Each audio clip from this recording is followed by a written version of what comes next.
Hey guys, welcome back to the Rosy Pears channel. Welcome back, my little bunches. Today we're going back to some writing prompts. Our story is a continuation of You Hear a Knock at Your Door. When you open it, you find your arch nemesis sprawled out just past the threshold, battered, bruised, and very clearly only hanging on to life by a thread. Sorry, it's just I didn't know where else to go, they mutter as you look down at them. Our story comes from Terrifying Illusion, and it's definitely, well, let's skip over my trying to explain this story and we'll just grab our sodas and popcorn, children, because this is a long one.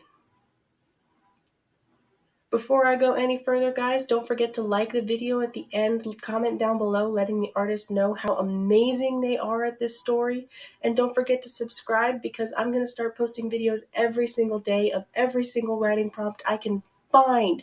And if you have any suggestions for a writing prompt, go ahead and comment down below and let me know what it is. But anyway, guys, let's get started. Seeing her mortal enemy at her door really made her realize how young he was. And how small. His body was burned by the acidic rain, adding to the marbling of purple and red and green and yellow bruising on what skin could be seen. "What are you doing here?" she asked him. I'm sorry," he said, shivering in fear and cold. There's nowhere to go. I have to hide. I have to run."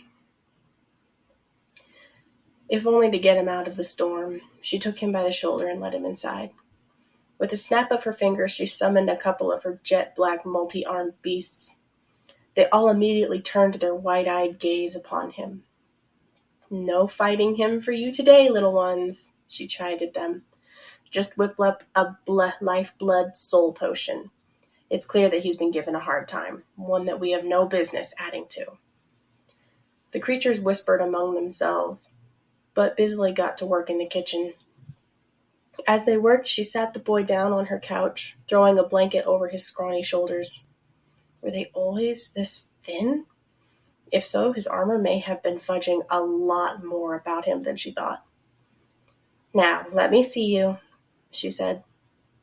He eyed her skeptically through his hair. "Come on, I'm not going to give you an extra slap across the face. This obviously isn't one of our usual bouts." He huffed but lifted his chin up. Taking his chin in her hand, she moved his hair aside, only showing a rather raw scalp and a sizable slice wound in front of his ear. A fresh one that would be bleeding more if it hadn't been poorly cauterized by the rain. Her magic sensed other injuries on his body. Every crack and strain and even almost broken ribs. "Where did all of these come from if they didn't come from me?" she asked him. "I'm certain I didn't leave all of this last time we battled a few days ago. I swear upon all the High Ones, boy, if this is your father's doing." His shoulders tense, bronze eyes squeezing shut, and she cut herself off. Because of course it was his father. She only fought the boy because his father refused to come out and face her himself. She hated him with a burning passion, always holing himself away in his castle and subjecting his son to the wrath of her and her fellow monsters of magic.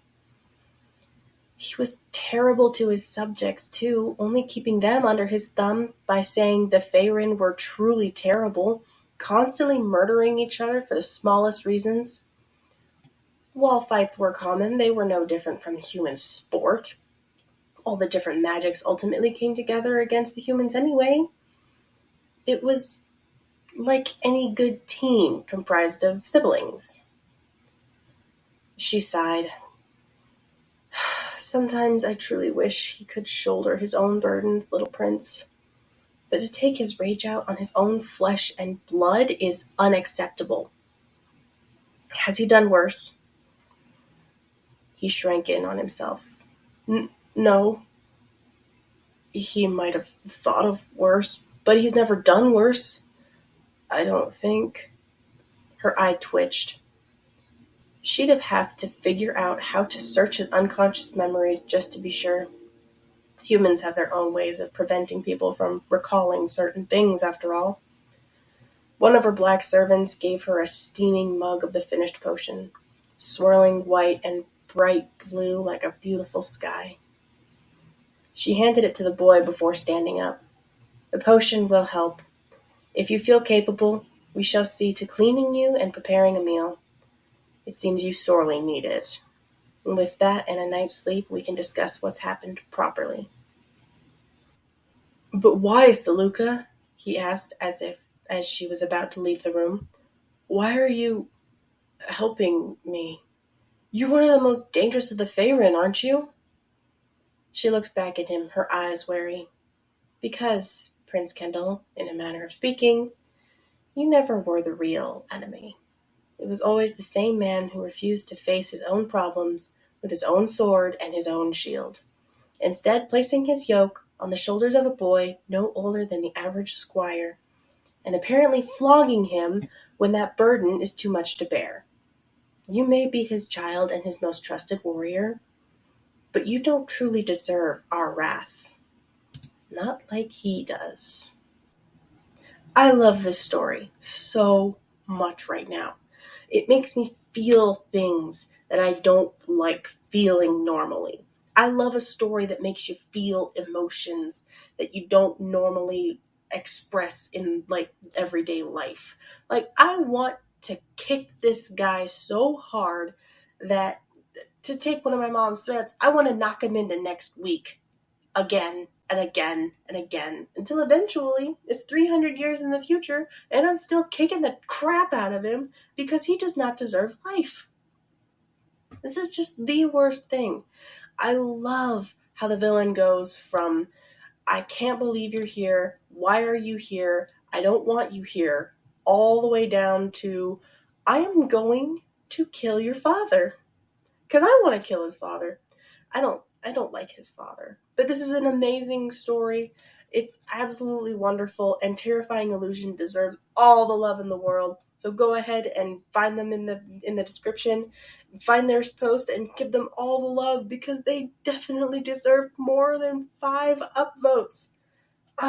Anyway, guys, thank you so much for getting this far into the video. If you absolutely love the video, go ahead and leave a like and comment down below anything I can change, anything I can do better, anything different I can try, anything you want me to read. And if you want me to read that, go ahead and subscribe because I'm trying to get to 100 subscribers by the end of the year. And I'm going to start posting these every single day.